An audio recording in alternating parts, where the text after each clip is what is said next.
అండి, నమస్తే. మొదటి యూస్ఫుల్ టిప్, మనము బయటకు వెళ్ళేటప్పుడు కానీ ఇంట్లో వేడి ఎక్కువగా ఉంటుంది కదండి. ఇలా చెమట ఎక్కువగా వచ్చినప్పుడు లేదా ఏదైనా బ్యాడ్ స్మెల్ వస్తుంది అనుకున్నప్పుడు ఇలా బ్లౌజ్ పైన కానీ డ్రెస్ పైన మనము ఫేస్ కి వాడే పౌడర్ ఉంటుంది కదండి, దాన్ని ఇలా కొద్దిగా చల్లేసామనుకోండి, చెమటను పూర్తిగా పీల్చుకోవటమే కాకుండా బ్యాడ్ స్మెల్ కూడా రాకుండా ఉంటుంది. పొడవుగా ఉన్న వైపర్ స్టిక్ ని తీసుకొని పైన ఉన్న కబోర్డ్స్ లో ఏదైనా కావాలనుకున్నప్పుడు మనము స్టూల్ కానీ చైర్ సహాయంతో ఓపెన్ చేస్తాం కదండి. అలా మర్చిపోయినప్పుడు ఏ కబోర్డ్లో ఏది ఉందో తెలుసుకోవాలంటే ఇలా కింది నుంచే పైన ఉన్న కబోర్డ్స్ని ఓపెన్ చేసి మనకి ఏ కబోర్డ్లో ఏది ఉందో తెలుసుకున్నాక అప్పుడు చైర్ సహాయంతో కానీ స్టూల్ సహాయంతో ఏదైనా ఈజీగా తీసుకోవచ్చు. ఆన్లైన్లో ఆర్డర్ పెట్టినప్పుడు కానీ లేదా ఏదైనా తీసుకున్నప్పుడు ఇలాంటి కార్డ్బోర్డ్ రోల్ ఉంటుంది కదండి, దాన్ని పడేయకుండా ఇలా కార్డ్బోర్డ్ రోల్ అన్నిటికీ పిల్లల బ్యాంగిల్స్ కానీ మన బ్యాంగిల్స్ని ఎన్ని డజన్లైనా వేసుకోవచ్చండి. అన్ని బ్యాంగిల్స్ కూడా ఇలా ఒకే దగ్గర ఉంటాయి, వెతకాల్సిన పని కూడా ఉండదు. ఇలా కబోర్డ్స్లో మనము ఈ కార్డ్బోర్డ్ రోల్ని పైన ఇలా పెట్టేసామనుకోండి, స్పేస్ కూడా చాలా తక్కువగా తీసుకుంటుంది. ఇలా చాలా ఉన్న బ్యాంగిల్స్ని మనము బాక్స్లో సర్దుకున్నాం అనుకోండి, స్పేస్ ఎక్కువగా తీసుకుంటుంది. కార్డ్బోర్డ్ రోల్కి ఇలా బ్యాంగిల్స్ని పెట్టేసుకున్నాం అనుకోండి, చాలా తక్కువ స్పేస్ తీసుకుంటుంది. సమ్మర్లో ఎక్కువగా వచ్చే మల్లె పువ్వులు కానీ లేదా చామంతి, దేవుని పటాలకు పెట్టే పువ్వులు ఏవైనా సరేనండి, మనం కవర్లో పెట్టేసామనుకోండి, దాంట్లో తడి అనేది ఎక్కువగా ఉండటం వలన పువ్వులు అనేవి త్వరగా వాడిపోతాయి. ఇలా కవర్లో కాకుండా ఏదైనా ఒక ప్లాస్టిక్ బాక్స్ని కానీ స్టీల్ బాక్స్ని తీసుకొని దాంట్లో టిష్యూ పేపర్ని వేస్తారు కదండి, దానికి బదులుగా మీరు ఇక్కడ స్పాంజ్ని వేసి చూడండి. ఆ వాటర్ని అంతా కూడా ఈ స్పాంజ్ అనేది పీల్చుకోవటం వలన పువ్వులు అనేవి వారం కాదండి 2-3 వారాల పాటు కూడా పువ్వులు అనేవి చాలా ఫ్రెష్గా ఉంటాయి, రెక్కలు కూడా రాలిపోవండి. ఇలా ఒక్కసారి ట్రై చేయండి. ఇంట్లో చదువుకునే పిల్లలు కానీ ఆఫీస్ వెళ్ళే వాళ్ళకు ఇలాంటి పెన్ డ్రైవ్స్ ఉంటాయి కదండి, ఇవి చిన్న చిన్నగా ఉండటం వలన ఎక్కడ పెట్టినా కూడా మళ్ళీ అవి కింద పడిపోయాయి అనుకోండి, వెతకాల్సిన పని అయితే ఉంటుంది, టైం కూడా చాలా వేస్ట్ అయిపోతుందండి. ఇలాంటి ఒక చిన్న బాక్స్లో వేసుకున్నాం అనుకోండి, అన్నీ ఒకే దగ్గర ఉంటాయి. ఒక దువ్వెనని తీసుకొని వేస్ట్గా ఉన్న సాక్స్ ఉంటుంది కదండి, దాంట్లో ఈ దువ్వెనను పెట్టేసేయండి. చివర్లో ఊడిపోకుండా ఉండటానికి ఒక రబ్బర్ బ్యాండ్ని కూడా వేసుకోవచ్చు. సోఫాలను మనము ప్రతిరోజు క్లాత్తో క్లీన్ చేస్తాం కానీ ఇలా సైడ్లో మనము క్లాత్తో సరిగా క్లీన్ చేయలేకపోతాం కదండి. సోఫాలో ఉండే చిన్న చిన్న గ్యాప్స్ అన్నిటినీ కూడా మనము ఇలా సాక్స్లో దువ్వెనను పెట్టేసి క్లీన్ చేసుకున్నాం అనుకోండి, దాంట్లో ఉండే సన్నటి డస్ట్ కూడా ఈజీగా వచ్చేస్తుంది. పిల్లలు కానీ ఏదైనా దాంట్లో వేసినా కూడా ఇలా మనము దువ్వెన సహాయంతో తీసేసామనుకోండి, దాంట్లో ఏది పడ్డా కూడా తీయగలుగుతాము. అప్పుడు సోఫాలు కూడా చాలా నీట్గా ఉంటాయి. నీడిల్లోకి దారాన్ని ఎక్కించాలంటే చాలామంది ఇబ్బంది పడతారు కదండి. ఇలా సింపుల్గా మనము ఎన్ని వరుసలైన దారాలను ఎక్కించాలి అంటే కొబ్బరి పీచు ఉంటుంది కదండి, దాంట్లో నుంచి ఇలా సన్నగా ఉన్న ఒక నారను తీసుకొని వీడియోలో చూపించిన మాదిరిగా ఇలా రౌండ్గా మలుచుకోవాలి. ఇప్పుడు ఈ నారను ఇలా నిడిల్లోకి ఎక్కించిన తర్వాత దారాన్ని ఇలా పీచు ఉన్న నారలో పెట్టేసామనుకోండి, ఎన్ని వరుసలైనా సరేనండి దారాన్ని ఇలా సన్నగా ఉన్న నిడిల్లోకి ఎన్ని దారాలైనా ఈజీగా ఎక్కించవచ్చు. తక్కువ టైంలో నిడిల్లోకి దారాన్ని ఎక్కించాలంటే ఈ టిప్ అనేది చాలా బాగా యూజ్ అవుతుంది. వాష్రూమ్లో ఇలా సోప్ బాక్స్ పెట్టినప్పుడు దాంట్లో వాటర్ పడి సబ్బు అనేది పూర్తిగా అంటుకొని పోతుందండి. సబ్బు అనేది త్వరగా అరిగిపోవటమే కాకుండా చాలా వేస్ట్ అయిపోతుంది కదా.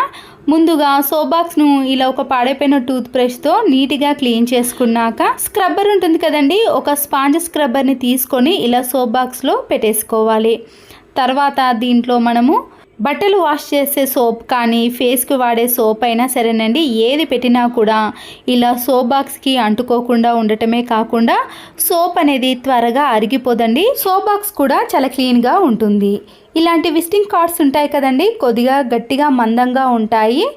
మనము చిన్న చిన్న స్పేస్లో మనము బ్రష్తో కానీ క్లాత్తో క్లీన్ చేయలేకపోతాం కదా, విజిటింగ్ కార్డ్స్తో ఇలా సైడ్లో క్లీన్ చేసామనుకోండి, దాంట్లో ఉండే మురికి అంతా కూడా ఈజీగా వచ్చేస్తుంది. ఇలాంటి చిన్న చిన్న బ్లౌజ్ పీసులు కానీ ఫాల్స్ ఉంటాయి కదండి, ఒక్కొక్కసారి ఇలా ఎక్స్ట్రాగా మిగిలిపోతాయి, తర్వాత వీటిని మనం ఎప్పుడైనా యూజ్ చేసుకుంటాం కదా. అన్నిటినీ ఇలా బ్లౌజులని ఒక దగ్గర పెట్టేసి ఇలాంటి చిన్న చిన్న కవర్స్ ఉంటాయి కదండి, శారీస్కి రావటం కానీ లేదా పిల్లల డ్రెస్సులు తీసుకున్నప్పుడు ఇలాంటి జిప్ లాగ్ బ్యాగులు వస్తాయి కదా, వాటిని పడేయకుండా ఇలా బ్లౌజులు అన్నిటినీ కూడా ఒక దగ్గర పెట్టేసామనుకోండి, మనకి ఎప్పుడు కావాలంటే అప్పుడు ఇలాంటి క్లాత్లను తీసుకొని మనం యూజ్ చేసుకోవచ్చు. అన్నీ కూడా నీట్గా ఉంటాయి. అంతేకాకుండా ఇలాంటి నైట్ ప్యాంట్ డ్రెస్సులు తీసుకున్నప్పుడు కూడా మందంగా ఉండే కవర్స్ వస్తాయండి, లేదా హ్యాంగర్కి వేసుకునే కవర్లు కూడా ఉంటాయి. దీన్ని 2 రకాలుగా యూజ్ చేసుకోవచ్చు. హ్యాంగర్కైనా వేసుకోవచ్చు, లేదా కబోర్డ్లో కానీ సెల్ఫ్లో బీరువాలో ఎక్కడైనా పెట్టుకోవచ్చు అండి. ఇలా ఎంబ్రాయిడింగ్ వర్క్ బ్లౌజులు ఉంటాయి కదండి, లేదా పట్టు శారీ యొక్క బ్లౌజులు ఉంటాయి. మనము చిందర వందరగా బీరువాలో పడేసామనుకోండి, అవన్నీ కూడా ముడతలు వచ్చేస్తాయి. ఇలా ముఖ్యమైన బ్లౌజులు అన్నిటినీ కూడా ఇలాంటి కవర్లో పెట్టేసి హ్యాంగర్కి కానీ బీరువాలో సర్దుకున్నామనుకోండి, తీసుకోవడం చాలా ఈజీగా ఉంటుంది. డస్ట్ పడకుండా ఇలా కవర్లో పెట్టుకోవటమే కాకుండా మనము వీటిని ఎక్కడికైనా బయటకి తీసుకెళ్ళటానికి కూడా చాలా వీలుగా ఉంటుందండి. మరొక యూస్ఫుల్ టిప్ని కూడా చూడండి. పిల్లోస్ పైన పిల్లో కవర్ వేసినప్పుడు మనము హెయిర్ ఆయిల్ పెట్టుకున్నప్పుడు ఈ పిల్లోకి అంతా కూడా అంటుకొని ఉంటాయండి. పిల్లోస్ని మనము ప్రతిసారి క్లీన్ చేయలేకపోతాం కదండి. ఇలా మనము హెయిర్ ఆయిల్ పెట్టుకున్నప్పుడు కానీ, లేదా గోరెంటాకు అలాంటివి పెట్టుకున్నప్పుడు ఇలా పిల్లో కవర్కి పాడైపోయిన ఒక టీషర్ట్ ఉంటుంది కదండి, దాన్ని వేసిన తర్వాత ఈ పిల్లోని యూజ్ చేసుకున్నాం అనుకోండి, ఆయిల్ మరకలు కానీ గోరెంటాకు మరకలు అనేవి అస్సలకే ఈ పిల్లోకి ఉండవండి. అప్పుడు నీట్గా ఉంటుంది. కొత్తగా ఉన్న పిల్లోస్కి డస్ట్ పడకుండా ఉండటానికి కూడా యూజ్ అవుతుంది. కూల్ డ్రింక్ బాటిల్ కానీ ఖాళీగా ఉన్న వాటర్ బాటిల్ తీసుకున్నాక పైన ఉన్న కవర్ని తీసేయండి. ఇలా ప్లాస్టిక్ బాక్స్ని తీసుకున్నాక మీ ఇంట్లో ఉండే షాంపూ ప్యాకెట్ ఏదైనా పర్వాలేదండి, ఇలా ఒక షాంపూ ప్యాకెట్ని పూర్తిగా వేసిన తర్వాత చిన్న క్యాప్లో మీరు డెటాల్ని కూడా వేసుకోవాలి. డెటాల్ లేని ప్లేస్లో మీరు హ్యాండ్ వాష్ లిక్విడ్ని వేసుకోవచ్చు. దీంతో పాటు మంచి సువాసన కోసం కంఫర్ట్ని కూడా కొద్దిగా యాడ్ చేసుకోండి. బట్టలు వాష్ చేసే సోప్ కానీ, లేదా గిన్నెలు కడిగే సోప్ ఉంటుంది కదండి, దాన్ని ఇలా గ్రేటర్తో సన్నగా తురుముకోండి, లేదా చిన్న చిన్న పీసెస్గా కట్ చేసి కూడా వేసుకోవచ్చు. ఈ సోప్ అనేది మీకు ఎంత కావాలనో అంత తురుముకున్నాక దాంట్లో 1 గ్లాస్ వరకు వాటర్ని యాడ్ చేసుకోండి. ఇప్పుడు ఈ వాటర్ అంతా కూడా ఇలా ఒక బాటిల్లోకి వేసేసుకోవాలి. బాటిల్ యొక్క క్యాప్ ఉంటుంది కదండి, దాన్ని ఇలా ఫోక్ స్పూన్తో కానీ, లేదా మేకుతో చిన్న చిన్న హోల్స్ అనేవి చేసుకోవాలి. ఇలా బాటిల్కి పెట్టేసిన తర్వాత దీంట్లో నుంచి ఇలా కొన్ని వాటర్ అనేవి వస్తాయి కదండి, వాష్రూమ్లో ఉండే ఫ్లష్ ట్యాంకులో ఈ బాటిల్ని ఇలా రివర్స్లో పెట్టేసేయండి. ఇలా చేయటం వలన దాంట్లో ఉండే వాటర్ అంతా కూడా ఈ ఫ్లష్ ట్యాంక్లోకి వచ్చేసాయి. మనము ఎప్పుడు కూడా ఫ్లష్ని ఆన్ చేసిన వెంటనే కూడా మంచి సువాసనతో పాటు వాష్రూమ్ అనేది నీట్గా క్లీన్గా కనబడుతుంది. ఎలాంటి బ్యాడ్ స్మెల్ లేకుండా ఇలా 15 డేస్కి ఒకసారి మనము బాటిల్ని పెట్టేసామనుకోండి, ఎప్పుడు చూసినా కూడా వాష్రూమ్ అనేది నీట్గా కనబడుతుంది. వాష్రూమ్ని ప్రతిరోజు కూడా క్లీన్ చేయాల్సిన పని కూడా ఉండదు. ఇలా మంచి సువాసన రావాలంటే ఈ టిప్ని ఫాలో అవ్వండి. కేజీలు వెల్లుల్లి రెబ్బలపై ఉండే పొట్టును తీయాలంటే చాలా విసుగ్గా ఉంటుందండి. దీనిపై ఉండే పొట్టును తీయలేక స్టోర్లో నుంచి డైరెక్ట్గా పేస్ట్ను కొంటాం కదండి. అలాంటి ఇబ్బంది లేకుండా సింపుల్గా ఈజీగా ఎన్ని కేజీలైనా మన చేతి నొప్పి పెట్టకుండా వెల్లుల్లి రెబ్బలపై ఉండే పొట్టును తీసేయచ్చు. ముందుగా ఇలా వెల్లుల్లిలన్నిటిని కూడా సపరేట్ చేసుకున్న తర్వాత మన ఇంట్లో ఖాళీ ఆయిల్ ప్యాకెట్లు ఉంటాయి కదండి, ఈ ఆయిల్ ప్యాకెట్లో ఈ వెల్లుల్లి రెబ్బల్ని వేసేయండి. దీంతో పాటు 1 టీ స్పూన్ వరకు రాక్ సాల్ట్ని కాకుండా ఇలా సన్నటి సాల్ట్ను వేసేయండి. ఓపెన్ ఉన్న వైపు చేత్తో ఇలా గట్టిగా పట్టుకొని ఒక చేత్తో రఫ్ చేయాలి. దీనివల్ల ఆయిల్ కానీ లేదా సాల్ట్ అనేది ఈ వెల్లుల్లి రెబ్బలకు ఇలా పూర్తిగా అంటుకుంటుందండి. తర్వాత మన ఇంట్లో ఉండే ప్రెషర్ కుక్కర్ ఉంటుంది కదండి, ఈ ప్రెషర్ కుక్కర్లోకి ఈ వెల్లుల్లి రెబ్బలని వేసేయండి.